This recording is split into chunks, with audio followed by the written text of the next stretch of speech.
Almost bankrupt at the time Manmohan Singh entered party politics, India's image was to change, driven by a booming IT sector. And much of this is put down to the liberalisation, the loosening of infamous bureaucratic controls introduced by Manmohan Singh after he became finance minister in 1991. He put the country on the path to achieving some of the fastest growth rates in the world. I, Manmohan Singh. It also paved the way for him to become, in 2004, India's first Sikh Prime Minister. He'll be remembered particularly for making the country talked about as an emerging economic giant. Though much of India's 1 billion-plus population was, in reality, largely untouched by the economic reforms, and poverty remained deep and pervasive, and job creation a massive challenge. India now had its place at the world's high tables, and as the global economy faltered and then went into crisis, India's role, and Manmohan Singh's experience as an economist and international civil servant, was crucial. Thank you.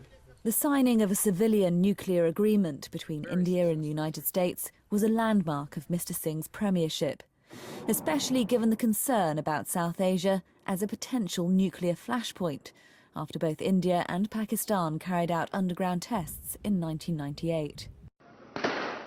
But the gun and grenade attack on luxury hotels and other targets in Mumbai, which killed around 170 people, not only demonstrated India's vulnerability, it also revived the historic mutual suspicion between India and Pakistan. A leader traditionally careful with his words, the Prime Minister was explicit in laying blame for an attack which he believed was meant to damage India's reputation as a rising world power. There is enough evidence to show that given the sophistication and military precision of the attack, it must have had the support of some official agencies in Pakistan.